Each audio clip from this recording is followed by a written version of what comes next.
নমস্কার বন্ধুরা, সবাইকে প্রোটেক্টর গাই বেঙ্গলি ইউটিউব চ্যানেলে অনেক অনেক স্বাগতম। আজকের এই ভিডিওতে আমরা দেখব যে কিভাবে আমরা আমাদের পেজকে ডিলিট করতে পারি। অনেকে আছে যাদের ফেসবুক পেজ আছে কিন্তু তারা ডিলিট করতে জানে না।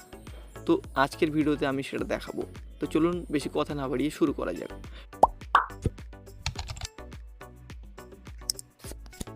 সবার প্রথমে আমাদের ফেসবুক অ্যাপ্লিকেশনটি ওপেন করে নিতে হবে। এটি ওপেন করার পরে আমরা দেখতে পাচ্ছেন এখানে 3 ডট আছে ডান কোনায়, এখানে আমাদের ক্লিক করতে হবে এবং এখানে দেখুন পেজেস বলে একটা অপশন আছে।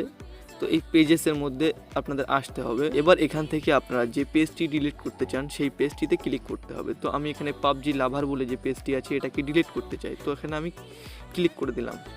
এবার দেখুন এখানে অনেক অপশান চলে আসছে। তো আপনারা কি করেন, অনেকে এইখানে এসে খোঁজাখুঁজি করেন যে কীভাবে আপনারা এখান থেকে ডিলিট করতে পারবেন, কিন্তু একটা কথা বলে রাখি, এখান থেকে আপনারা আপনাদের পেজটি ডিলিট করতে পারবেন না। পেজ ডিলিট করতে গেলে আপনাদেরকে এই যে পাবজি লাভার বলে যেটা আছে এটাতে আপনাদের লগ ইন করতে হবে। তো আপনারা কি করবেন, আপনাদের এই যে ট্রিপল ডটে আছে এখানে ক্লিক করার পরে আপনারা যখন এই সেকশানটায় আসবেন, এবার আপনাদের এখান থেকে আপনাদের পেজটিতে ডাইরেক্টলি লগ ইন করে নেবেন। তো এখানে আমি আমার ওই পেজটিতে লগ ইন করে নিচ্ছি। দেখুন এখানে পাবজি লাভার বলে যেটি আছে এটাতে ক্লিক করলে এটি লগ ইন হয়ে যাবে।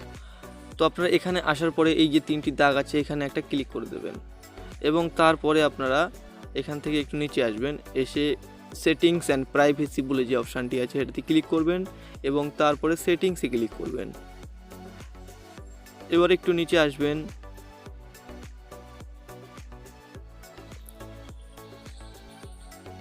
নিচে স্ক্রল করে আপনারা এই অপশানটিতে চলে আসবেন অ্যাক্সেস অ্যান্ড কন্ট্রোল এবং এখানে আপনারা ক্লিক করবেন। করার পরে দেখুন এখানে প্রথমে আছে ডিঅ্যাক্টিভেট পেজ আর ডিলিট পেজ। তো আমরা যেহেতু ডিলিট করতে চাচ্ছি তাই আমরা ডিলিট পেজে ক্লিক করব। একটা কথা বলে রাখি, যদি আপনারা ডিঅ্যাক্টিভ পেজে ক্লিক করেন তাহলে আপনাদের এই পেজটি পাবলিক থেকে হাইড হয়ে যাবে, মানে এটি আর কেউ খুঁজে পাবে না এবং আপনারা যে কোনো টাইমে এখানে লগ ইন করলে আবার পেজটি ফিরে পাবেন। কিন্তু যদি আপনারা পেজ ডিলিট করেন তাহলে 30 দিনের মধ্যে আপনাদের লগ ইন করতে হবে। 30 দিন পার হয়ে গেলে তারপরে যদি আপনারা পেজটি অ্যাক্টিভেট করতে যান তাহলে কিন্তু অ্যাক্টিভেট হবে না। তো এটা অবশ্যই মাথায় রাখবেন। যদি আপনাদের পেজটি খুবই দরকারি পেজ হয় এবং আপনারা এমনি টেস্টের জন্য এটি করতে চাচ্ছেন তাহলে আপনাদের অবশ্যই 30 দিনের মধ্যে এটি করে নিতে হবে। তো চলুন আমরা পরবর্তী স্টেপগুলি দেখে নিই। আমরা এই ডিলিট পেজে ক্লিক করব এবং কন্টিনিউ ক্লিক করব। তো এখানে দেখুন বিভিন্ন অপশান দেখাচ্ছে যে কী জন্য আমরা ডিলিট করতে চাচ্ছি। তো আমরা কিছুই করবো না, জাস্ট কন্টিনিউ ক্লিক করব। তো এবার এখানে বলছে যে আমাদের আর্কাইভে যেসব পোস্টগুলি সেভ আছে সেগুলি ডিলিট হয়ে যাবে এবং বলছে নিচে যে ডাউনলোড ইওর ইনফরমেশান যে অপশানটি দিচ্ছে এই অপশানটিতে বলছে যে আমরা আমাদের যে দুটো ছবি আছে সেগুলো আমরা ডাউনলোড করে নিতে পারি ডাউনলোড ইনফোতে ক্লিক করে। এবং এখানে দেখুন নিচে আছে ট্রান্সফার ইওর ইনফরমেশান। তো এখানে ক্লিক করে আমরা আমাদের যে ইনফরমেশানগুলো আছে আমরা পেজে দিয়ে রেখেছিলাম সেগুলো আমরা ট্রান্সফার করে নিতে পারি। আমার তো কিছু দরকার পড়ছে না বলে করছি না, আপনাদের যদি দরকার পড়ে তো আপনারা এটা করে নেবেন। তো আমার কিছুই দরকার পড়ছে না তাই আমি কন্টিনিউ ক্লিক করছি। এবার এখানে আমাদের ফেসবুকের পাসওয়ার্ডটি দিয়ে দিতে হবে।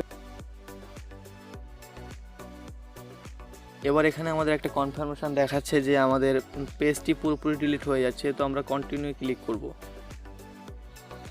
এবার দেখুন আমি যেটা বলছিলাম যে 30 দিনের মধ্যে আমরা লগ ইন করলে এবং আমরা অ্যাকাউন্ট সেটিং থেকে এটা অ্যাক্টিভেট করতে পারবো, তো সেটা এখানে দেখাচ্ছে। তো আমরা সিম্পলি ডিলিট পেজে ক্লিক করব। তো দেখুন ডিলিট পেজে ক্লিক করার পর আমার অ্যাকাউন্টে এটা লগ ইন হয়ে গেছে এবং আমরা দেখতে পারি যে সেটা কিভাবে আছে। এখন আমরা এই সেকশানটায় চলে আসব এবং এরপরে আমরা পেজেসে ক্লিক করব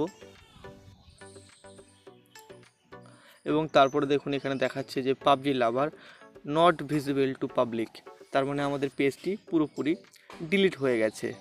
এবার আমরা যদি 30 দিনের মধ্যে এটাকে অ্যাক্টিভেট না করি তাহলে এটা পুরোপুরি ডিলিট হয়ে যাবে। আর যদি 30 দিনের মধ্যে আমরা যে কোনো টাইমে এটাকে অ্যাক্টিভেট করি তাহলে এটা আবার পুনরায় অ্যাক্টিভেট হয়ে যাবে।